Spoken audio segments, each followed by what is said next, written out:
kasih Dokter Niken. Tadi bicara tentang pertama kali kami mendengar tentang terapi plasma ini, kami keinget dengan metode kami yang perempuan resus negatif ini suntik suntik imunoglobulin antirodi itu juga plasma ya dok ya? Iya betul. Jadi jadi sama sempat kepikir ini jangan-jangan mirip, cuma mungkin pengambilan darahnya aja ya yang berbeda ya. Iya, kalau itu kan antinya terhadap anti-resus, gitu kan. Ya. Kalau ini kan antibodinya langsung melawan si virusnya, gitu. Tapi prinsipnya konsepnya sama sebenarnya. Iya, sempat kepikir, cuma ini jadinya seperti apa ya? Jangan-jangan mirip-mirip seperti kita yang perempuan resus negatif kalau hamil suntik anti RH-nya ya kan ya. Oke, sebelum kita lanjutin dengan pertanyaan-pertanyaan, mungkin host bisa tolong munculkan bisa munculkan sedikit, mungkin di sini teman-teman peserta belum banyak yang tahu mengenai tentang kami Resus Negatif Indonesia. Walaupun sebagian dari peserta ini adalah anggota RNI, tapi banyak pula juga setengahnya itu banyak yang memang belum kenal. Seperti tadi Prof. Faisal juga baru ngeh ya, ternyata ada komunitas Resus Negatif ya. Bentar, Damiannya lagi keputus jaringannya. Bentar. Ya, kalau kita online, tantangannya seperti ini harus banyak bersabar ya. Mbak Lisi boleh tanya nggak? Boleh. Ke Prof. Faisal tadi ya. Prof, ya. Tadi izin Prof, saya tanya. Saya Nana dari tadi Prof. Ya. Izin bertanya. Tadi Prof nyampaikan untuk kriteria resipien tadi hanya pada yang stadium berat. Ya, sudah disampaikan juga stadium berat itu ada yang minor dan mayor. Ya. Apakah menurut Prof memungkinkan nggak kalau diberikan juga pada yang stadium ringan sampai sedang? Karena kalau lihat di yang jurnal itu ada juga yang dari karena saya berpikir kalau stadium sedang efek dari pemberian konvalesen plasma mungkin responnya akan lebih baik lagi gitu. Pertama itu. Ya. Kedua, pertanyaan kepada Nancy tadi dari PMI. Dokter Niken. Mbak Niken bertanya, kan kalau Mbak Niken untuk penyimpanan plasma itu di bawah 30 derajat Celcius. Saya pernah baca dan yang kami lakukan kan RSPD sedang melakukan penelitian ini. Sudah mencapai 6 pasien nih, dan karena sudah dapat etika protokolnya, itu yang kami baca itu ya, kalau kami disimpan tuh di bawah 70 derajat Celcius. Nah, tiap tingkatan itu berbeda nggak dampaknya, Bu Niken? Ataukah ada juga pertanyaan, apakah makin lebih dingin lagi di bawah 30 derajat itu berisiko pecah nggak pembuluh darah plasmanya? Terima kasih Mbak Lisi. Sama-sama. Mungkin dari Prof. Faisal dulu ya. Jawab ya. Terima kasih dulu untuk pertanyaannya. Jadi gini, kita kan tahu COVID-19 ini kan belum ada obat yang spesifik, obat yang betul kan belum ada. Semua obat yang kita berikan ini kan berdasarkan uji coba yang sudah dilakukan di negara-negara yang sudah COVID. Makanya obatnya antara lain kloroquine, kemudian diberikan azitromisin, dan obat antivirus. Obat antivirus juga macam-macam karena tidak ada yang spesifik. Nah, jadi kita berikan. Terapi konvalesen ini kenapa dipakai belakangan? Satu, pasien yang sembuh itu kan juga jarang. Ataupun dia ada, belum tentu dia mau memberikan donornya, menyumbang donor. Jadi kan kita perlu juga donor yang cukup ya, tadi seperti dikatakan untuk proses pengambilan sebagainya, tidak semua tempat bisa dipakai untuk mendapatkan plasma ini, kan banyak persyaratannya, tadi ada suhunya dan caranya. Nah, kemudian juga kita tahu transfusi sendiri kan punya efek samping. Kan kita juga pada pasien-pasien biasa juga kita memilih transfusi itu paling terakhir. Sudah nggak bisa pakai obat apa lagi, terakhir baru kita berikan transfusi, bukan yang paling awal, karena banyak konsekuensinya. Selain ada bisa tertular penyakit, ya mungkin kadang-kadang pernah di transfusinya kita juga sering dengar kan, udah periksa di PMI ternyata kena juga di HIV. Saya punya pasien juga begitu, udah diseleksi di PMI ternyata pasiennya kena infeksi hepatitis. Nah, kan jadi ada yang kurang atau ada yang tepat, kita nggak ngerti. Jadi artinya ini bukan suatu obat yang mudah yang kita berikan, belum lagi biaya dan lain-lain. Maka itu dipakai, nggak mungkin kita pakai yang ringan. Nah, kalau yang ringan bisa sembuh, kenapa kita harus pakai ini kan? Jadi biasanya kita sarankan memang orang-orang yang berat. Ya, dan kita di luar negeri kan, Indonesia termasuk ya agak belakangan dapat COVID-nya kan, di negara maju sendiri pun di Jerman, di Italia, dapat kan ternyata nggak banyak juga orang pakai terapi convalescent, jadi banyak sekali pertimbangannya. Ya. Di Korea yang udah nggak maju aja kita baru dapat 1 kasus, itu juga baru laporan kasus, belum ada yang hasilnya. Jadi memang terapi convalescent ini tidak merupakan prioritas utama ya, itu pasien yang berat saja dulu. Jadi kita belum sampai, kecuali kalau ini udah menjadi kelihatan betul hasilnya bagus dan lain-lain, baru nanti bisa dipakai. Tapi ini kan juga masih berupa penelitian, jadi belum ada acuannya bahwa diberikan pada yang ringan atau sedang ya. Dan lagi pula yang kita rawat di rumah sakit biasanya itu pasien-pasien COVID yang sedang dan berat. Yang ringan kita nggak rawat. Kalau penerawat kita rawat misalnya di Jakarta kita rawat di rumah sakit atlet yang di Kemayoran untuk yang ringan. Karena itu ringan nggak diperlukan obat apa-apa, hanya diobservasi saja. Sedangkan sedang dan berat kita rawat di rumah sakit rujukan seperti Persahabatan, Sulianti Saroso, RSPAD di sana. Jadi yang ringan kita nggak rawat. Yang sedang, yang berat itu juga yang sedang kita rawat di ruangan biasa, sedangkan yang berat kita rawat di ICU, ada di Persahabatan seperti demikian. Jadi memang ditujukan terutama pada yang berat, yang sedang, yang ringan kita masih bisa tangani. Itu kalau pada yang berat baru nanti ini merupakan pertimbangan. Tapi tentu saja dengan diberikan obat-obat yang lain lebih dahulu. Ya. Karena kita juga lihat ini kan lapor orang ini kan yang berhasil, yang nggak berhasilnya kita kan nggak tahu. Iya, Prof. Kebetulan Dr. Nana koordinator penelitian di RSPAD Gatot Subroto. Ini kehormatan bagi kami ada Dr. Nana. Iya. Tenang. Saya beberapa kali juga mendengarkan webinar dari Dr. Nana. Iya. Terima kasih Dr. Niken. Ya memang kami juga sudah melakukan, saya setuju dengan apa yang disampaikan Prof. Faisal. Dalam desain penelitian kami juga memang kami lakukan itu untuk stadium yang berat, yaitu berat minor dan mayor, dan itu sudah berlangsung. Hanya kami menyampaikan, karena ini kan ada juga yang rumah sakit BUMN yang rencana bergabung dengan kami. Nah mereka tuh meminta bagaimana dok kalau ini dilakukan juga, kenapa nggak dilakukan dari yang stadium ringan atau sedang, katanya gitu. Nah ini masih kami kaji lagi, tapi kami akan menyelesaikan dulu 10 pasien penelitian di RSPAD, baru tahap lanjutnya kami multi center dengan rumah sakit lain. Demikian. Maaf Dr. Niken. Iya, terima kasih. Kalau boleh tadi menjawab pertanyaan dari Dr. Nana, yang utama pada proses pembekuannya dulu, dok, gitu kan. Pembekuannya itu memang sudah sesuai juga dengan prosedurnya, dengan CPOB, tadi mencapai suhu inti minus 30, selanjutnya kita simpan dalam freezer. Di Permenkes memang penyimpanannya itu, suhu penyimpanan itu bisa dari minus 20, 3 bulan, kemudian minus 30, 1 tahun, kalau minus 70 atau lebih besar dari minus 65, bahkan bisa sampai 7 tahun. Tidak akan merusak apa-apa di dalamnya kok, Dr. Nana. Oh, tidak merusak ya, betul ya? Ya.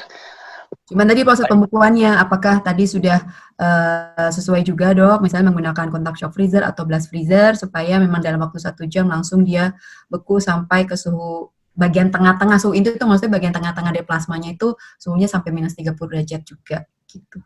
Baik, terima kasih Dr. Niken. Sama Dr. Nana. Oke, terima kasih. Selamat datang juga Dr. Nana. Terima kasih sudah ikut diskusi kami. Terdadak tadi loh kok ada ini, saya langsung aja masuk. Seneng banget. RNI merasa tersanjung, ya. Dr. Nana beda kalau pakai baju tentara. Oh gitu, harusnya pakai baju tentara biar sampai tiduran siang loh kok ada ini, kata saya langsung. Maaf. Oke.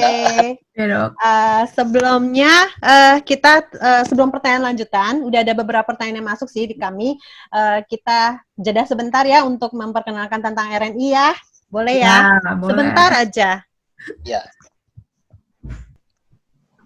Nih sebelumnya kan ini mungkin walaupun di sini banyak ada dokter, mungkin beberapa bukan komunitas ya, tentang resus negatif sebenarnya, karena kita banyak kasus-kasus di mana last minute orang baru tahu dia tuh resus negatif dan butuh darah. Itu yang sering terjadi. Even sampai kasus seperti kasus jantung ya. Jantung kan operasi bypass. Itu last minute baru tahu dia tuh resus negatif. Berarti kan sebenarnya harusnya sudah diketahui dari awal bahwa dia resus negatif. Ini berarti kan ada yang terlewatkan dalam proses dalam proses waktu mereka check up semuanya, dan ini tidak tersebutkan bahwa mereka resus negatif. Biasanya besokannya mau operasi pagi, malam saya dapat info, Bu, bapak saya, suami saya akan melakukan operasi jantung bypass besok pagi dan darahnya belum tersedia dan itu resus negatif. Dan itu sempat bikin heboh dan sering berulang-ulang. Nah, kalau boleh kita sedikit paparkan adalah kita kan merupakan salah satu jenis penggolongan darah selain ABO ya. Pemilik darah resus negatif sendiri itu 15% di seluruh dunia dan 1% dan diperkirakan hanya 1% di Indonesia. Berarti kita langka. Mungkin dalam forum ini saya minta tolong juga, kami resus negatif Indonesia minta tolong juga kepada para dokter dan tim medis lain, mungkin bisa mohon bantu kami untuk mensosialisasikan tentang resus negatif ini. Tuh, next-nya, kami sendiri ini adalah komunitas yang sudah berdiri sejak 12 November 2012, dan kami non-profit sosial yang mengumpulkan pemilik darah resus negatif di seluruh Indonesia. Saat ini kami sudah bergabung lebih dari 3.000 anggota yang tersebar di 34 provinsi. Dan masing-masing wilayah itu kami ada korwil, dan semuanya sukarela. Hari ini ada beberapa teman pengurus kami juga tergabung di sini untuk mendengarkan diskusi ini, supaya nanti dapat, kalau ada pertanyaan-pertanyaan lagi dari member-member kami, mereka bisa menerangkan apa hasil diskusi kita hari ini. Oke, kami ini boleh di next-nya?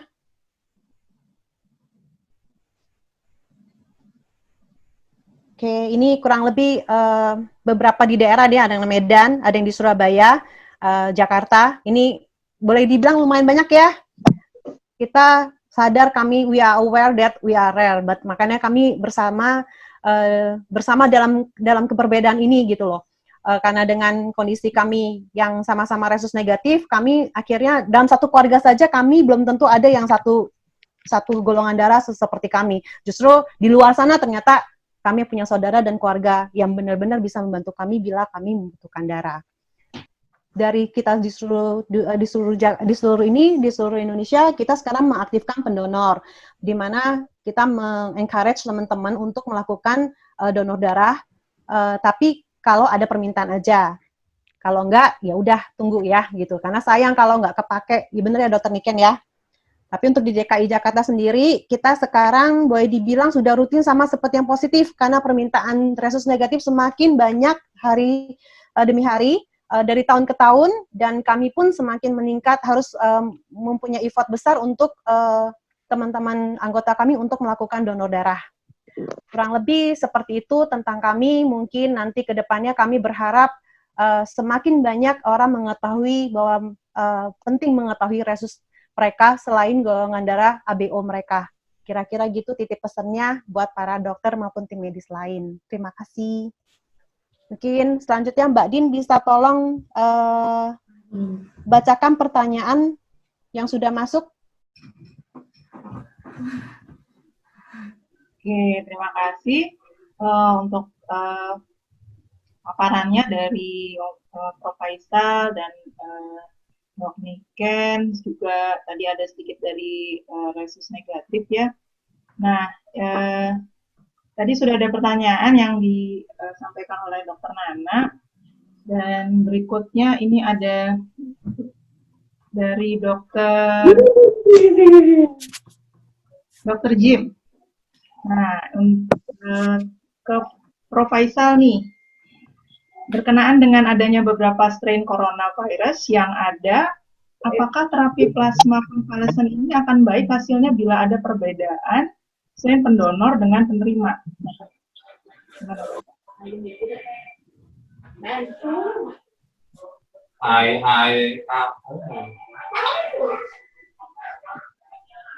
Pertanyaan buat siapa ya? Buat Prof. Pertanyaan dari Dokter Jim. Dokter Jim. Oh iya. Oh, oke,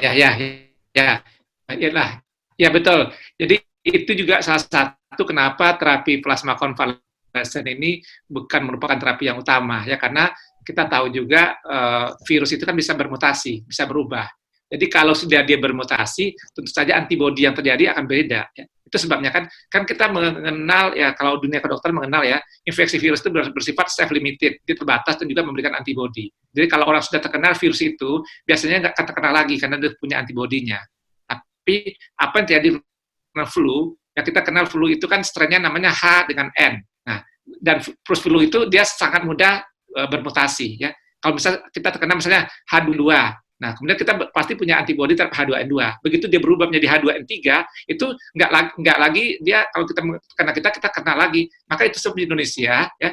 Di Indonesia ini kita bisa kena flu dalam setahun itu bisa 3, 4, sampai 5 kali. Bahkan ada orang yang terkena setiap sebulan. Kenapa? Dia terkena oleh virus-virus yang lain. Karena kalau dia hanya ada 1 sampai 12. Jadi bayangkan ada berapa kemungkinan dia bisa bermutasi. H1.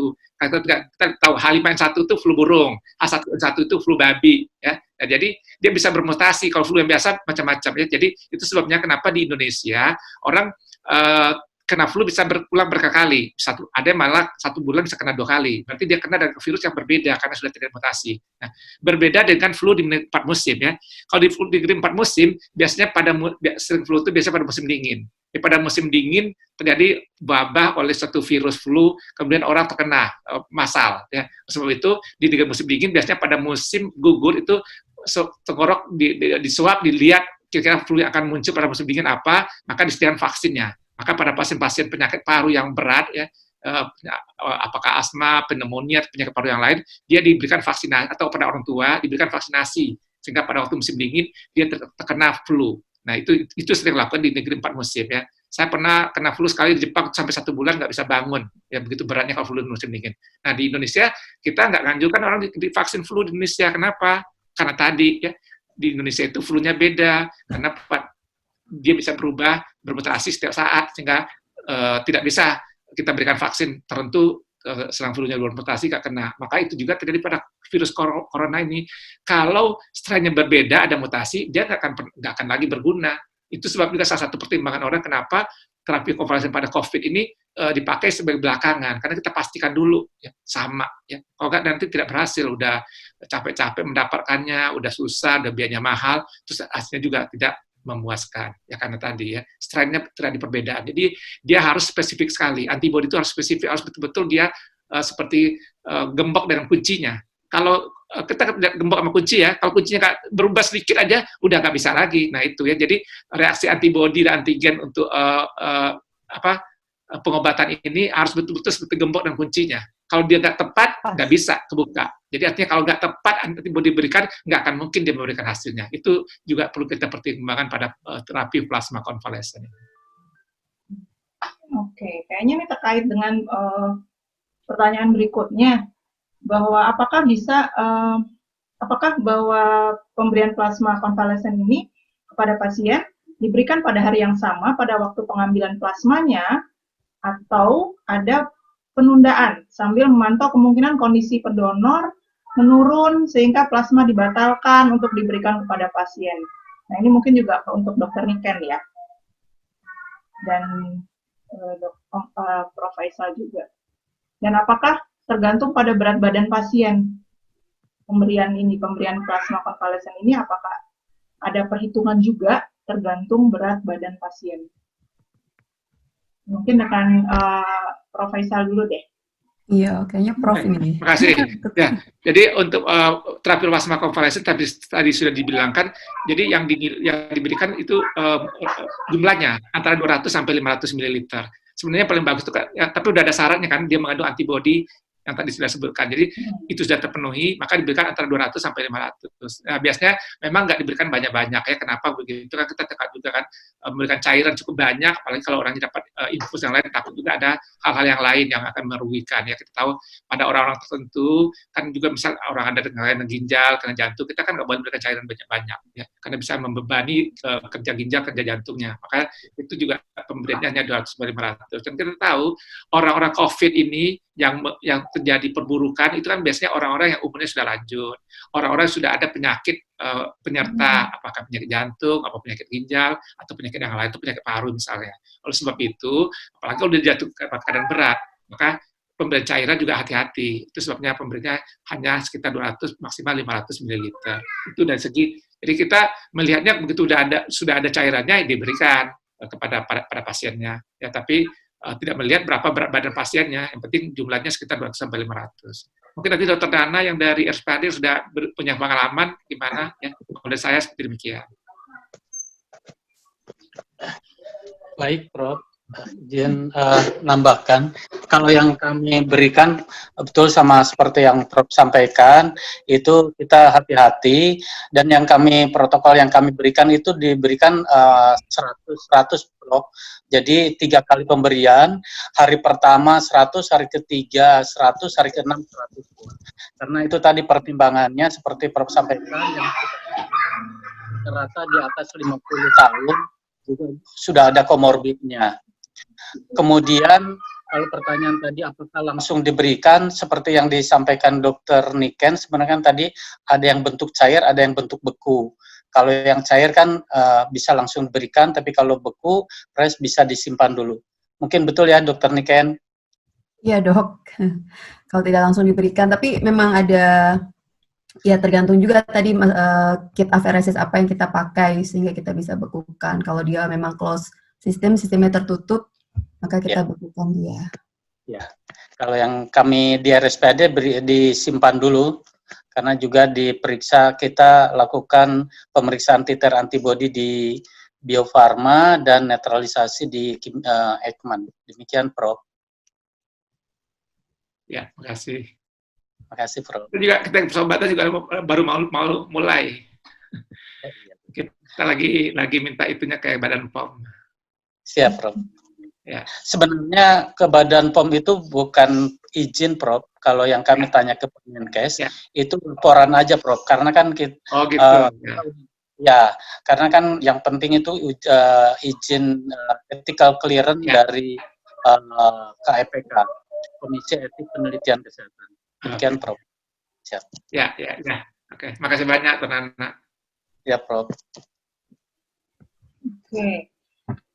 Terima kasih. Nah, ini ada lagi pertanyaan dari Galuh Adisti yang jika memang seberapa besar kemungkinan kuritas konvalesen plasma untuk terapi pasien COVID-19, karena menurut FDA bahwa donor ini dilakukan untuk kriteria berat dan mengancam jiwa. Jika memang peluangnya besar, ya, seperti sekarang memang sedang dilakukan penelitiannya ya Dr. Nana ya. Apakah ada kemungkinan bahwa ini merupakan cara yang aman, mengingat banyak juga penyakit yang menular lewat darah? Nah itu.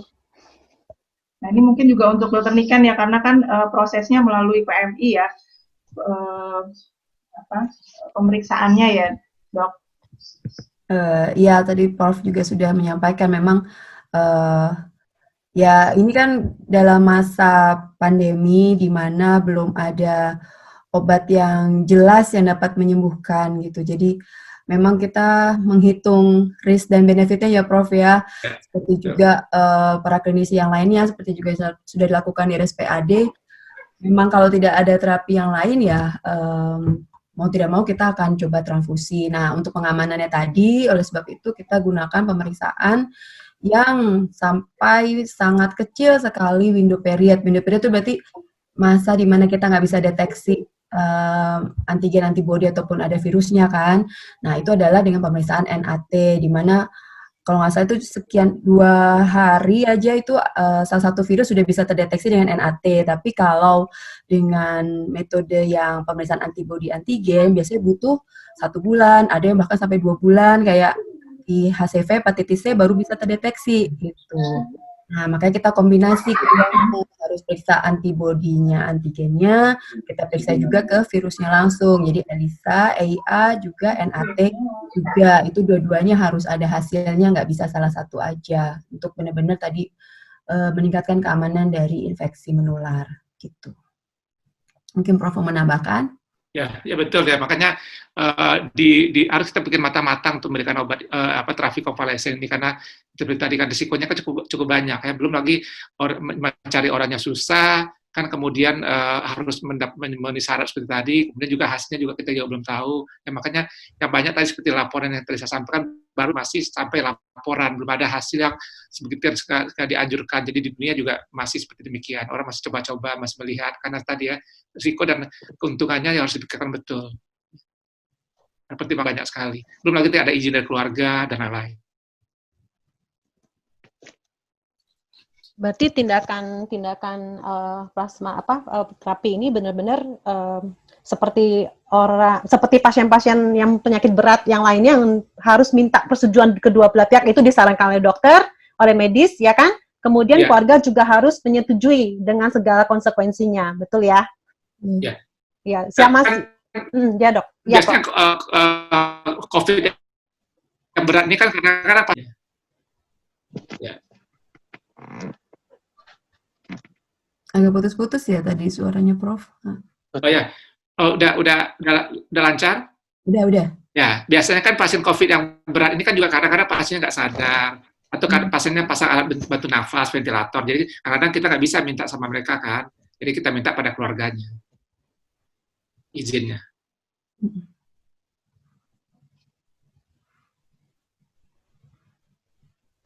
Oke. Nah, bagaimana kalau terjadi infeksi kedua, Prof? Nah ya, itulah makanya pertimbangannya banyak betul ya. Tapi kan kita kan terus terang untuk di persahabatan kan kita belum pernah coba. Nah bisa kita tanya sama dokter Nana yang di RSPAD yang sudah ada beberapa pasien, ada nggak kejadian efek samping? Tadi kan saya bacakan yang ada di literatur ya, ada efek samping ini itu. Tapi yang kejadian sebenarnya di Indonesia bagaimana? Di RSPAD itu yang sudah ada pengalaman, mungkin dokter Nana bisa sumbang saran. Baik, Prof. Kalau yang telah kami lakukan, ini walaupun kami belum buka ya hasil penelitian, namun sampai saat ini belum ada efek samping dari pemberian plasma ini. Kalau efek samping yang dikhawatirkan kan tadi seperti reaksi alergi dan itu, kemudian pada reaksi-reaksi karena akibat transfusi darah seperti itu, yang riwayat seperti itu kan sudah di dalam informed consent sudah kita seleksi dulu semuanya seperti itu. Jadi sampai saat ini sih belum ada efek sampingnya, Prof. Yang kami mudah-mudahan berhasil semua ya. Amin, Prof. Ya memang karena pemberian konvalesen plasma seperti Prof sampaikan tadi kan ini kan trial dan selama ini juga klinisi itu kan memberikan terapi-terapi standar pun itu kan belum menjadi suatu pedoman, masing-masing berbeda. Ada yang menggunakan hidrokloroquine, ada yang tidak. Terus kemudian antiviralnya juga berbeda-beda. Ya dalam keadaan pandemi seperti ini kan seperti ibaratnya kita di ruang gelap pegang gajah apa hidungnya apa matanya gitu. Semua berlomba untuk memberikan yang terbaik, ya seperti tak ada rotan akar pun jadinya, Prof. Betul demikian. Apalagi kan obat yang antivirusnya kan kadang-kadang nggak cukup. Kayak kita persahabatan kita masih punya banyak Tamiflu karena untuk flu burung kan kita kan rumah sakit rujukan flu burung masih banyak, maka kita pakai Tamiflu. Tapi di Sulianti Saroso mereka malah pakai isoprinosin karena nggak ada Tamiflunya. Juga di daerah-daerah yang lain kan ada Tamiflu, ada obat antivirus yang lain untuk HIV dipakai seperti demikian. Jadi masih seperti demikian ya. Betul. Ya. Nah, kalau terjadi kena kedua kalinya tuh berarti tambah susah ya. Berarti kalau misalnya kan ada tuh yang kena kedua kali, terinfeksi kedua kali, sudah kena, sembuh, terus terinfeksi lagi. Berarti semakin sulit ya pakai terapi konvalesen ini ya? Suaranya putus-putus. Jika kena infeksi kedua kalinya, jadi sudah sembuh, terus kena lagi, berarti semakin sulit ya untuk pakai terapi ini, karena untuk mematchkan dengan plasma darah si pasien dengan donornya ya.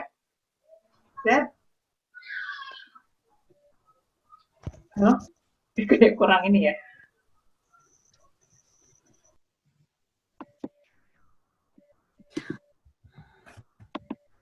aku jawab yang nomor ini dulu boleh ya, Mbak Din? Sambil nunggu Prof. Saya bisa jawab, Pak.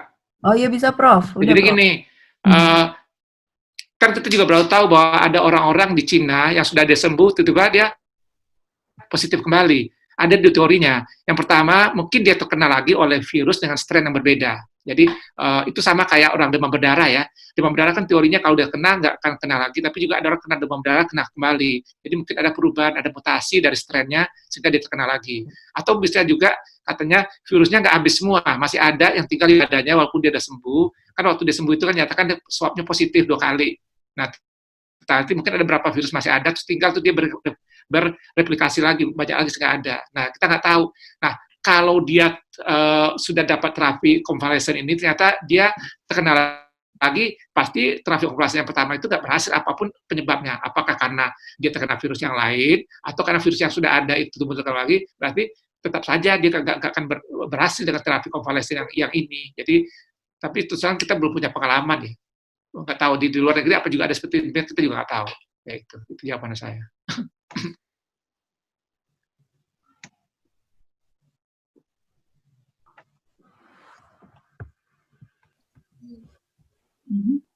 Dokter Rika mau menambahkan? Mungkin ada yang akan ditambahkan? Enggak sih kalau untuk yang reinfeksi, karena kan ranahnya klinisi ya. Untuk Dokter Nana mungkin di antara pasiennya yang dirawat, Dok, ada yang datang lagi nggak, Dok, reinfeksi atau relaps gitu? Kalau yang di RSPAD saat ini tidak ada. Jadi itu mungkin yang pertanyaan itu kan ada yang reinfeksi atau reaktivasi ya. Cuman mungkin kalau pandangan saya seperti yang Bu Selma, yang Bu Dian ya, Bu Dian tadi tanyakan itu pada kasus COVID ini, kemudian dengan kaitan dengan plasmafaresis, tidak seperti stroke, Bu. Kalau stroke, memang kalau kena stroke yang kedua kali lebih berat, apalagi ketiga kali. Nah, kalau pada COVID ini tidak seperti itu, Bu, kalau menurut saya. Jadi itu reinfeksi atau reaktivasi, sedangkan untuk ininya manfaat dari plasmanya sama aja, sama dengan kalau dia infeksi yang pertama kali. Demikian, Bu. Oke, terima kasih. Nah, pertanyaan berikutnya nih ada dari Gunawan.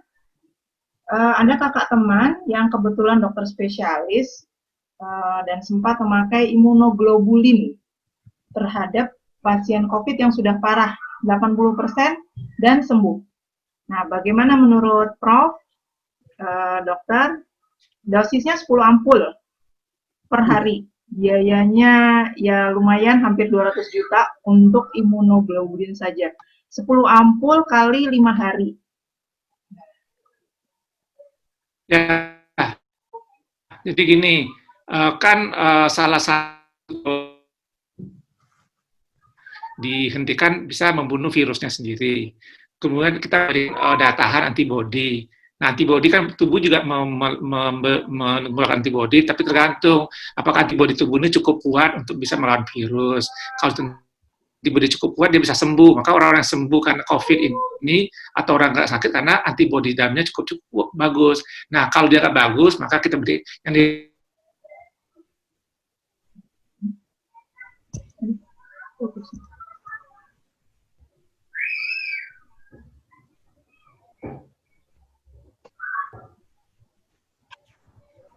Prof.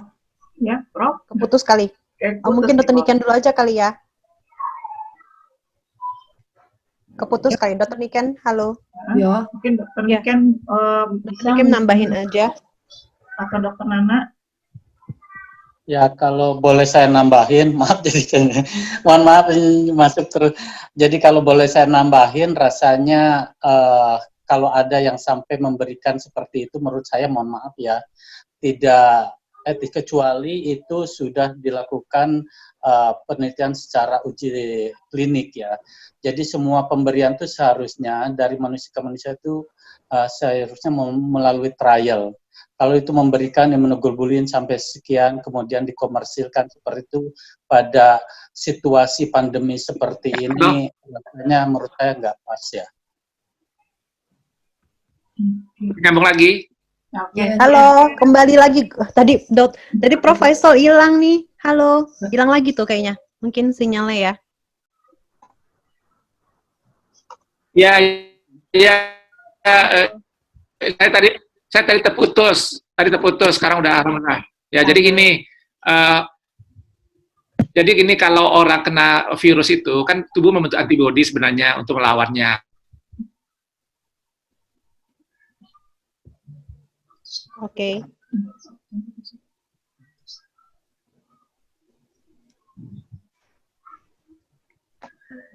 Hilang lagi kayaknya terputus. Ya, terputus lagi. Iya, itu unmute ke ini lagi nih, keputus lagi.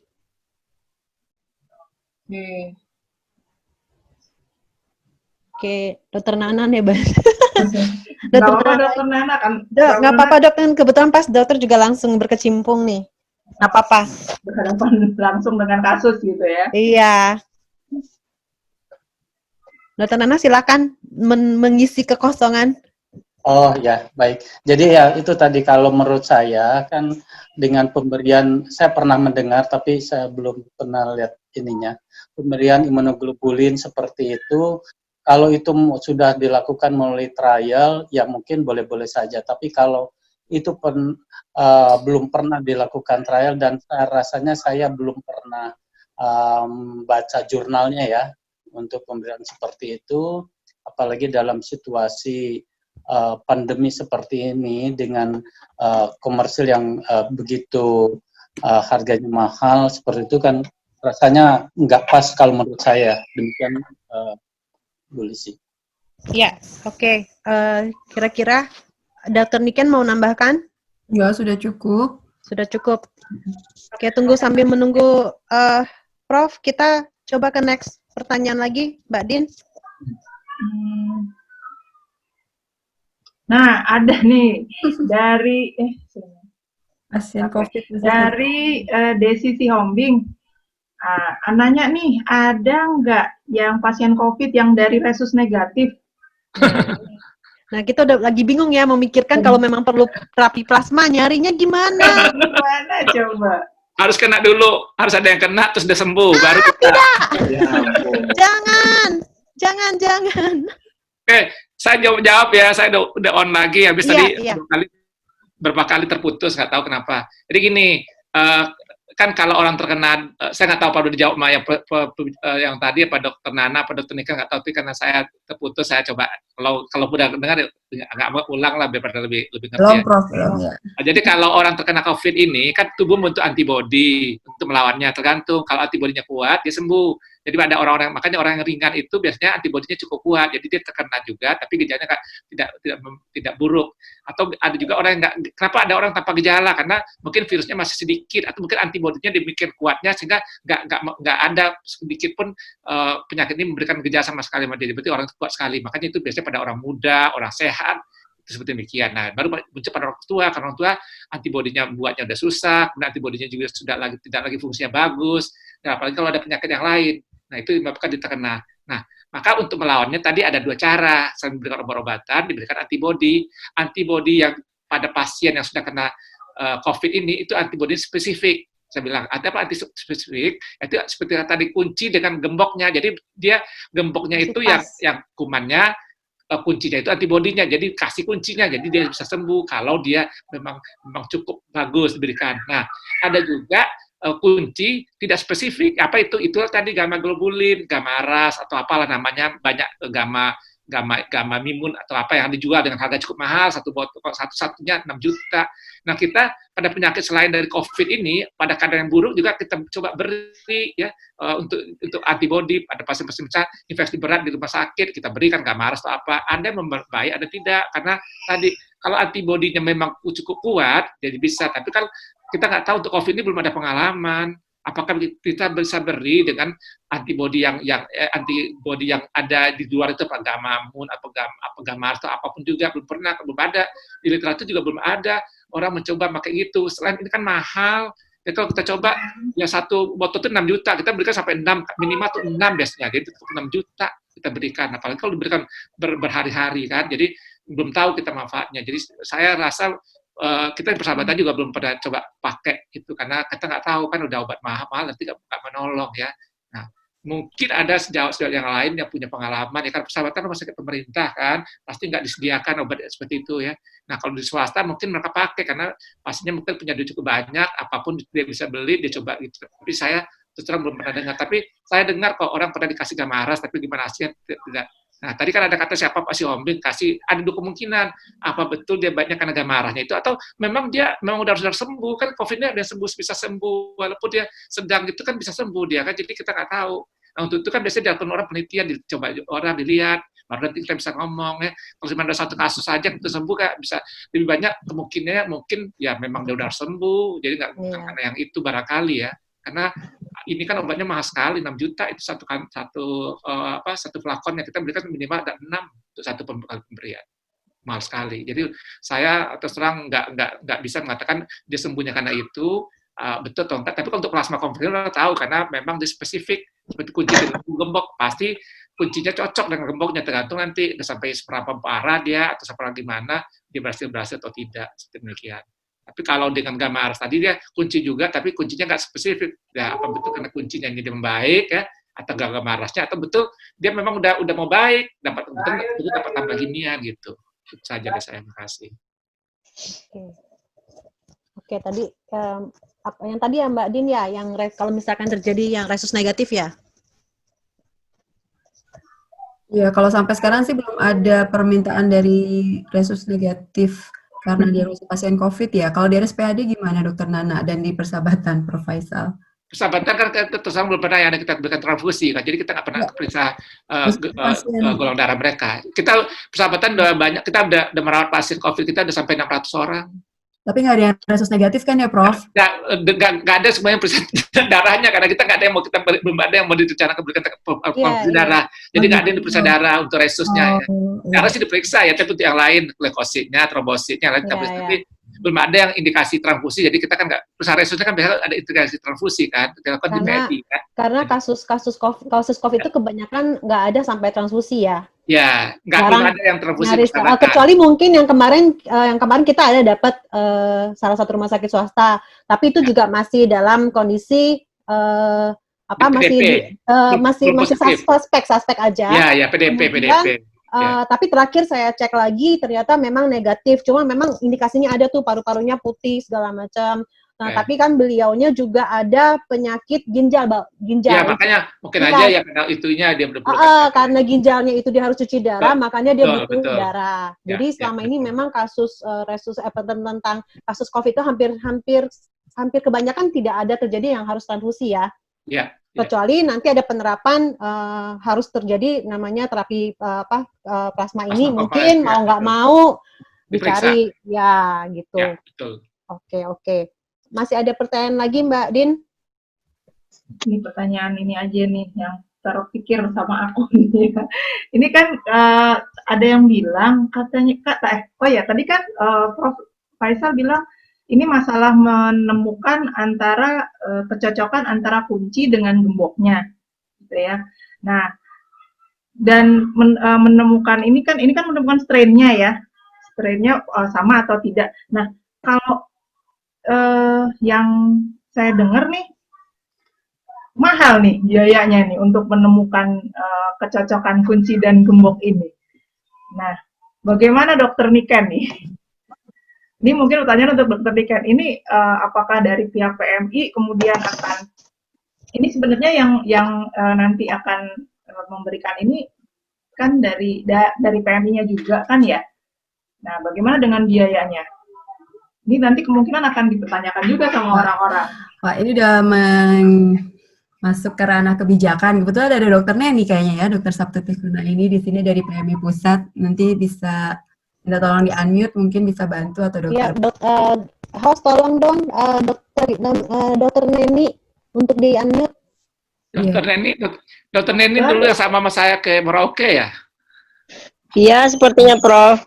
Halo. Dokter Neni. Udah lama banget ya kita ke Merauke ya. Iya Prof. Ya mungkin terima kasih banyak, bermanfaat sekali ini Dokter Nana, Prof dan Dokter Niken, karena memang betul semua itu harus kunci dan gemboknya. Makanya kita join sama Ekman ya, RSPAD juga ya Dokter Nana, untuk diperiksa netralisasi antibodinya supaya pas. Kalau kumannya misalnya tipenya apa, itu juga dikasih kuncinya yang itu begitu. Itulah gunanya pemeriksaan netralisasi antibodi. Mungkin tadi agak kebalik Dokter Niken, titer antibodi itu minimal 1/80, untuk netralisasi 1/1000 kalau nggak salah ya. Begitu. Silakan Lici. Iya, tadi masalah pembiayaannya gimana dok? Kalau nggak salah dari kebijakan PMI pusat sih tidak ada ini ya penagihan biaya atau gimana untuk pasien-pasien ini. Kalau di RSPAD sih sudah dapat tanggungan dari Kemenkes ya Dokter Nana ya, jadi free untuk pasiennya gitu ya dok? Enggak, saat ini free semua kan. Kalau untuk pasien COVID kan memang diinikan oleh Kemenkes. Namun untuk penelitian ini kami kerjasama dengan Bio Farma, jadi fundingnya dari Bio Farma gitu. Jadi karena kan penelitian ini kan masih penelitian, bukan seperti sampaikan sudah diwanti-wanti dokter yang tadi, bukan suatu pemberian terapi rutin. Nah ya, belum sampai ke sana kan, belum artinya belum diindustrikan belum.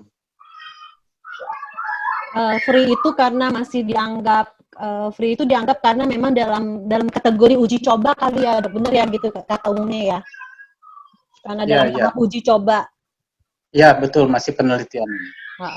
Oke, tapi tetap ujungnya keluarga pasien dan pasien itu harus menyetujui lah metode ini, begitu menerapkannya kepada beliau, kepada pasien tersebut ya kan ya. Mereka harus harus, karena namanya semua yang diberikan pada pasien, baik donor maupun resipiennya, itu kita lakukan informed consent.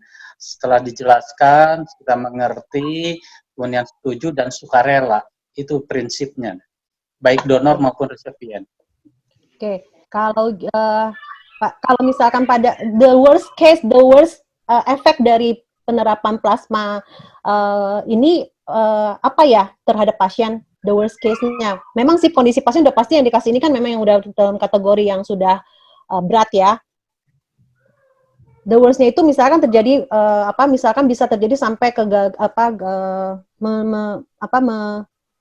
menjadi organ tubuh yang lain kena atau apa gimana yang rusak atau apa, bisa terjadi sampai seperti itu nggak dok, Dokter Nana?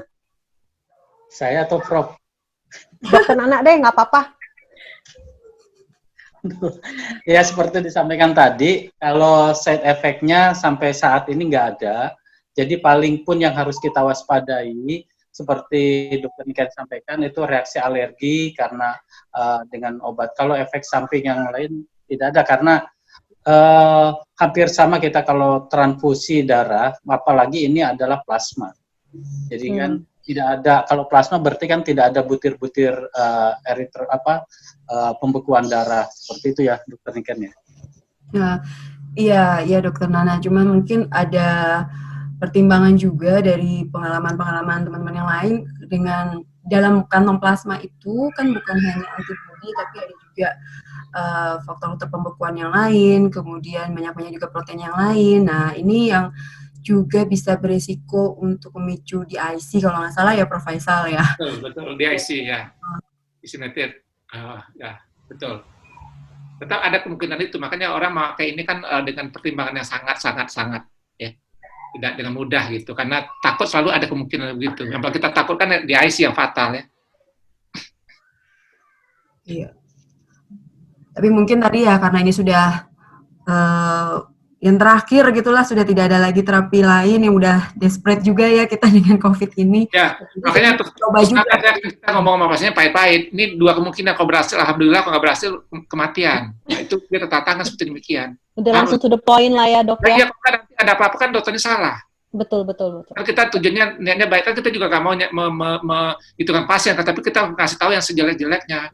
Nah, makanya kan ada pasien juga nggak mau biasanya. Transfusi juga kita begitu kan. Kalau fatalnya begitu kita, kalau bagusnya ya begitu, tapi kalau fatalnya jadi apa-apa, nah konsekuensinya kita to the point meninggal. Nah, dia mau terima atau tidak gitu. Ya makanya mungkin desain penelitiannya ini ya Prof ya dengan Dokter Nana juga yang mungkin lagi dibuat gitu ya, Dokter Nana lagi mencoba kontrolnya, kemudian kelompok-kelompoknya apa gitu ya Dokter Nana ya, antara kelompok yang berat, kelompok yang tadi berat banget gitu kan yang akan dilihat efeknya lebih bagus ke arah mana, kemudian nanti yang ada efek sampingnya juga yang kemana gitu, nanti kan bisa terlihat semua ya Dok dari kelompok-kelompok pasien yang akan diuji cobakan nanti mungkin. Kalau itu ini buat Prof sama semuanya, Dokter Niken juga sama Dokter Nana yang kebetulan berkecimpung di sini, dari keseluruhan terapi metode ini, pengawasannya by siapa nih? Apakah ada badan yang benar-benar mengawasi para dokter yang melakukan terapi ini? Karena kalau nggak salah beberapa rumah sakit saya mendengar kabarnya sudah melakukan terapi ini. Dan apakah ada dalam pengawasan satu badan yang berwenang tersebut? Seharusnya tidak ya, karena kan itu kayak transfusi biasa ya. Cuman yang terang ini kan belum masuk standar yang sudah diizinkan oleh kita sudah mengeluarkan buku namanya Informatorium untuk COVID dikeluarkan oleh Badan POM. Saya termasuk salah satu tenaga ahlinya untuk membuat buku tersebut. Jadi di buku itu kita sudah buat obat-obat apa saja kita boleh berikan pada pasien COVID. Walaupun itu semuanya berdasarkan juga yang pertimbangan dari FDA, yaitu obat-obat yang disetujui dipakai sebagai trial karena belum ada obat yang pasti untuk COVID. Jadi kita sudah masukkan semua obat-obat yang boleh kita berikan pada pasien COVID. Itu ada di buku informatif, bisa dibuat, dilihat di webnya Badan POM atau diketik Informatorium nama bukunya ya untuk COVID. Itu udah ada semua. Nah, tapi terus terang plasma konvalesen ini kita belum masukkan pada waktu itu, isu itu belum ada di Rusia. Dan jadi sebenarnya kan plasma konvalesen itu sama saja dengan pemberian transfusi biasa sebenarnya.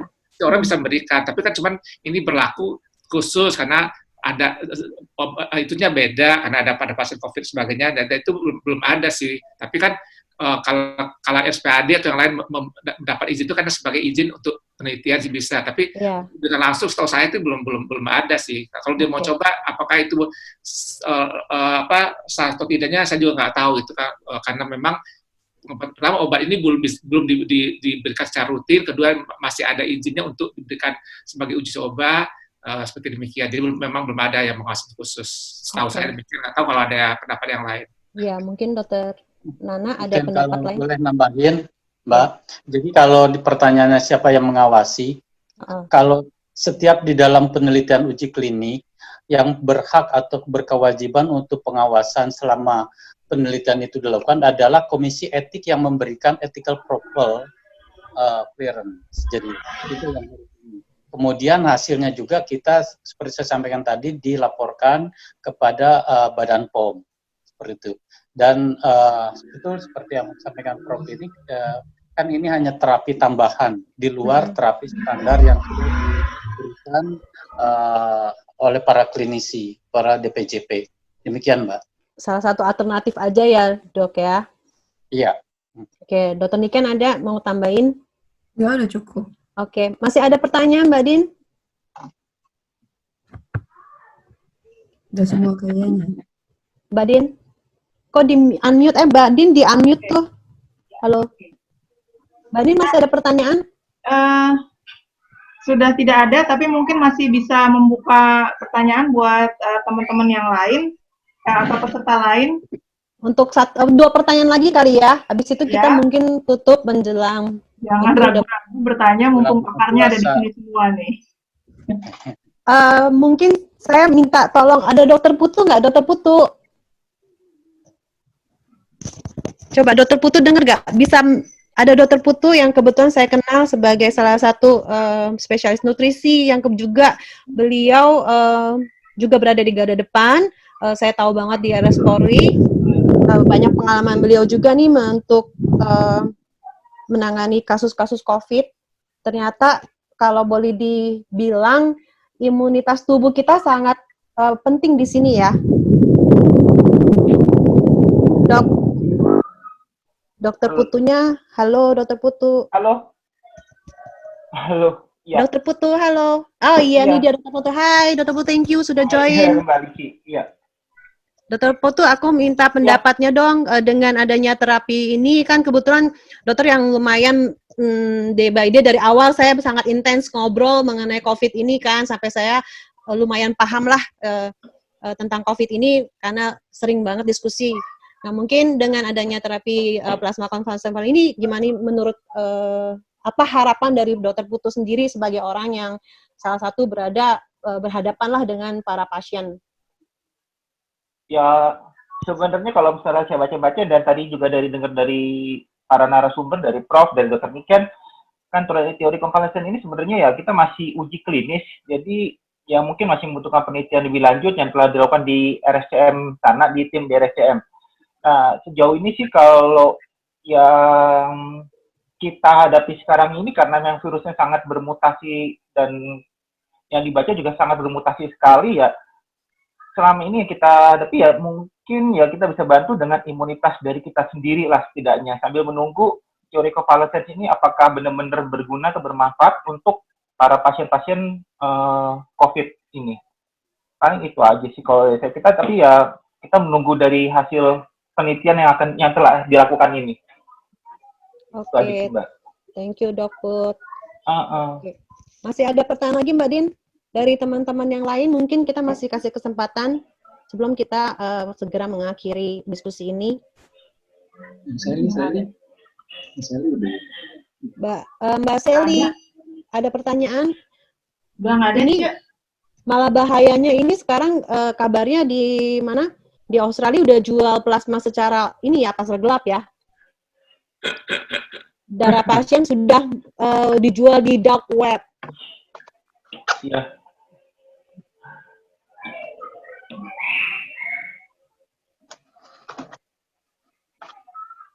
Masih ada pertanyaan teman-teman? Pertanyaan saya tadi sudah dijawab dari penjelasan Prof sama dokter, jadi sudah cukup jelas. Oke.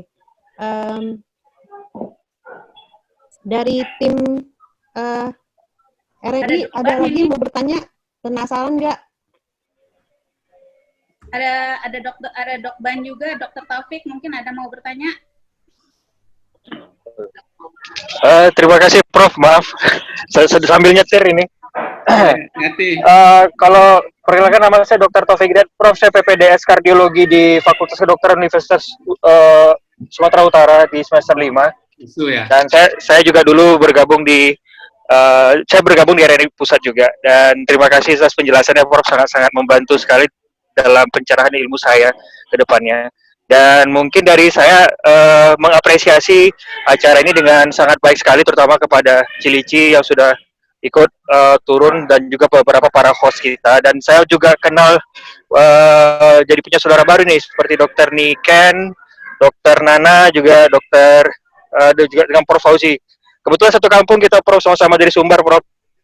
Terima kasih banyak atas masukan dan pencerahannya. Mungkin dari saya tidak ada pertanyaan, cuma apresiasi terhadap acara ini, Prof. Terima kasih, Prof. Taufik juga resus negatif. Ya, saya resus negatif, Prof, dengan B resus negatif. Anak saya usia 6 tahun itu AB resus negatif. Gitu. Nanti kedepannya RNI mau bikin biro jodoh. Resus saya udah AB resus negatif lagi. Mungkin satu di antara berapa puluh ribu ya. Iya, AB resus negatif, Prof, benar. Saya sering ke USU, sering kayak prodi pulmonologi di sana, kayak Dr. Amira, Dr. Tarigan. Tahu sekali, Prof. Insya Allah kalau Prof kesini nanti kita insya Allah silaturahmi, Prof. Ya. Biasanya saya ke USU bisa 3-4 kali setahun, ini kena COVID aja nih. Oh, iya, baik, Prof. Baik, Prof. Oke, baiklah. Kurang lebih mungkin dapat disimpulkan. Tadi, Lici, soal tadi ada Ikinwati mau tanya kayaknya. Tadi ada Oke. Satu abis ini kita udahan ya. Mana? Ikinwati. Mbak Din boleh itu tolong, Mbak Din. Mbak Din? Kenapa? Ada pertanyaan satu masuk, coba. Ada nih. Tadi dia raise hand, Ikinwati. Yang mana Ikinwati ya?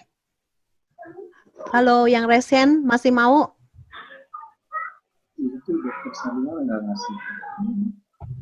Udah ya? Nggak ada ya? Nggak ada. Oke. Tadi ada yang raise hand soalnya. Oke, mungkin kepencet kali. Jadi kurang lebih kesimpulannya terapi plasma convalescence ini masih merupakan uji klinis yang saat ini masih perlu kita lihat perkembangan penelitiannya, sehingga mungkin dapat bermanfaat sebagai salah satu alternatif terapi untuk COVID-19 ini. Penyakit ini kan masih baru dan virusnya juga masih bermutasi, macam-macam simptomnya yang kita kelihatan dari hari ke hari berbeda-beda. Ada yang kena terjangkit tapi tidak ada batuk, tidak ada demam, tiba-tiba langsung bilang positif COVID. Jadi masih banget perkembangan itu masih cepat sekali dan berbeda-beda. Mungkin masih bisa membutuhkan penelitian lebih lanjut untuk para ahlinya untuk dapat ditegaskan sebagai salah satu terapi yang digunakan untuk pasien-pasien COVID. Terima kasih kepada semua, kepada Profesor Faisal dan Dr. Niken, Dr. Nana, dan semua Dr. UDTP, Dr. Putri, Dr. Neni, dan ada semua, Dr. Salimar, halo. Dr. Salimar mungkin bisa di-unmute. Dr. Salimar boleh, ini Dr. Salimar boleh sedikit memberikan pandangannya? Muncul, saya udah lama ketemu Dr. Salimar walaupun masih. Iya. Dr. Salimar ada, Dr. Salimar, oke. Jangan namanya, wajahnya munculin. Dok. Hai. Dok. Wajah. Prof, jangan usah dimunculin, Prof. Hah? Caranya aja ya. Muncul lah, kan udah lama nggak ketemu. Ketemu kayak udah berapa tahun yang lalu di kawinan siapa gitu. Iya. Lagi nggak usah dimunculin, Prof. Lagi. Oke. Mbak Lici. Iya. Dan Prof. Faisal Yunus dan Dr. Niken. Ini saya apresiasi sekali dengan acara seperti ini. Jadi kita makin menambah ilmu kita, makin menambah pembendaraan ilmu yang berkenaan dengan COVID-19, sehingga ini mungkin harus kita kembangkan lebih lanjut. Terima kasih sudah melaksanakan kegiatan ini, dan untuk UTD PMI sebenarnya ini sangat-sangat sekali berguna ya, karena kita akan menentukan sikap seperti apa kita untuk ini. Apakah kita akan ikut di dalam ini, dan kita tunggu dulu bagaimana protokolnya yang lebih bagus, uji klinis seperti apa. Jadi saya rasa sangat berguna sekali. Terima kasih Resus Negatif Indonesia telah melakukan kegiatan seperti ini. Ya. Sama. Oke. Thank you, Dr. Salimar. Salam ya, salam Profesor. Ya. Dan siap. Nanti setelah COVID RNI bikin gathering, nanti yang di sini semua kami undang ya. Oke. Ya, Lici, makasih banyak. Mari kita berdoa bersama-sama, semoga pandemi ini segera berakhir dan kita dapat beraktivitas normal kembali. Yang penting semua kita dalam keadaan sehat. Pikirannya saat ini kita semua harus sehat dulu ya. Amin. Oke. Untuk special thanks-nya, terima kasih untuk semua peserta yang sudah ikut diskusi ini. Mohon maaf untuk segala kekurangannya. Semoga berguna sharing-sharing kita ini. Dan special thanks untuk host kami yang sudah memberikan saya akun Zoom yang berbayar, makanya kita bisa panjang diskusinya dari FWD Live. Terima kasih Pak Damien. Ya, sama-sama Lici dan teman-teman RNI, thank you juga. Oke, semoga kita semua sehat dan kedepannya kami berharap mungkin ada diskusi-diskusi lain yang bermanfaat buat kita semua dalam kondisi seperti ini. Kita isi waktu secara positif dan kita dapat berbagi ilmu, sama-sama mendapatkan berkat. Kira-kira seperti itu. Sekali lagi, Prof. Faisal, thank you so much. Dr. Niken, thank you banget. Buat kenang juga, makasih banyak. Jadi ikutan banyak memberikan masukan. Semoga sukses uji plasma convalescence-nya di RSPAD Gatot Subroto dan Rumah Sakit BUMN lainnya. Dr. Nana, makasih ya. Dr. Nana udah jadi bantu kami jadi narasumber juga hari ini. Thank you. Terima kasih. Sehat-sehat buat para dokter, buat para medis yang berada di garda depan. Sehat-sehat semua ya. Jaga, stay safe, stay healthy. Selamat buat penyelenggara ya, selamat. Makasih ya sekali lagi. Makasih dok. Nanti kalau kita kapan-kapan mau undang buat bicara lagi nggak apa-apa ya dok. Ada kasih tahu aja.